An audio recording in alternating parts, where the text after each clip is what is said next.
మా ఏలువడి సూపర్ కేక అని కాంగ్రెస్ వాళ్ళు ప్రజాపాలన ఏడాది ఉత్సవాలు చేస్తున్నారు. 50,000 కొలువులు ఇచ్చినాం, ఆడోళ్లకు ఫ్రీ బస్ పెట్టినాం, 500కే గ్యాస్ సప్లై చేస్తున్నాం, 200 యూనిట్ల దాకా కరెంట్ ఫ్రీ ఇస్తున్నాం, అందరు తిప్పలార్చుకుంటున్నాం అని గొప్పగా సాటింపేసుకుంటున్నాయి. అలా బీఆర్ఎస్ పార్టీలు సుత ఓ కార్యం పెట్టుకుంటారబ్బా. దీక్షా దివాస్ బిజీలు ఉన్నారు కార్ లీడర్లు అంతా. జిల్లాలల్లో మీటింగ్ల మీద మీటింగులు అవుతున్నాయి. శుక్రవారమే మరి ఆ కార్యము. అప్పట్లో తెలంగాణ కోసం కేసీఆర్ సార్ నవంబర్ 29 నాడు దీక్ష పట్టిండు కదా, అగో గది యాద్ చేసుకోండి అన్నట్టు. మనిషికో జిల్లాను గుత్తకు జోరుగా ప్రోగ్రాములు చేస్తారట. మా సారే తెలంగాణ తెచ్చిండని. రాజన్న సిరిసిల్ల జిల్లాలో ఇవాళ ఒక కాంగ్రెస్ కార్యకర్త వచ్చి కలెక్టర్ రూపంలో కూర్చున్నాడు. అక్కడ మీరు పార్టీ మారండి అని కలెక్టర్ చెప్తున్నాడు. ఒక ఇటువంటి సన్నాసులను ఇలా తీసుకొచ్చి కక్షపూరితంగా టీఆర్ఎస్ ఎంట్రుక కూడా ఎవడు పీకలేడు అనే మాట కూడా చూస్తాం.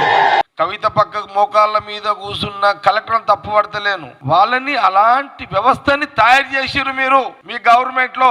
పెద్ద సార్ కరీంనగర్ లోనే దీక్ష పట్టినందుకు ఆడనే పెద్ద మీటింగ్ పెడతాం, పబ్లిక్ ను తోలుకొచ్చే జిమ్మదారి మీదేనని కార్యకర్తల గురించి గిట్లా అన్నాడు గంగుల సారు. 20,000 పేర్లు ఎత్తాం, 20,000 ఏ ఖర్చు పెడతాం, కాంతులు నిండుతారో లేకపోతే కాదు, నేను నింపుకుంటారా లేదా మీ ఇష్టం, ఖాళీ ఉంటే మీదే ఖాళీ. నిన్న మానుకోట మీటింగ్ పబ్లిక్ మస్తు వచ్చిండ్రని కౌశిక్ రెడ్డి సార్ చెప్పుకుంటా.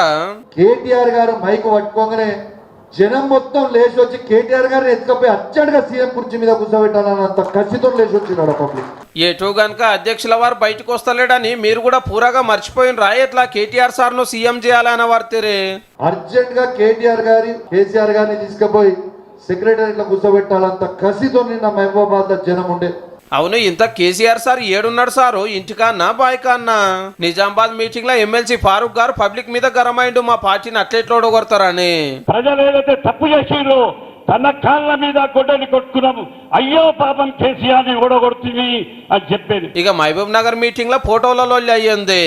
మైనార్టీ నాయకుడు నా బొమ్మ ఎప్పుడు ఉండదు. ఇది ఏమైనా గవర్నమెంట్ ప్రోగ్రామా? పార్టీ పదవి ఇచ్చినా మాకు గౌరవం ఇయ్యరా?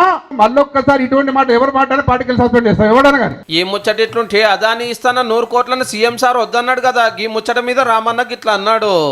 అదాని సంస్థ నుంచి 100 కోట్ల రూపాయలను స్వీకరించకూడదు అని నిర్ణయం తీసుకున్నది. 100 కోట్లు ఎందుకు ఇస్తున్నావు? కొసరు మాత్రమే ఎందుకు ఇస్తున్నావు? అసలు 12,400 కోట్ల ఒప్పందాలు ఎందుకు రద్దు చేస్తలేవు? ఈ బుద్ధిమంతుడు ప్రబుద్ధుడు అదాని సంఖలో దూరిండు. బరాబర్ దావోస్ లో కలిసిన కేసీఆర్ రిజెక్ట్స్ అదానీస్ ఆఫర్.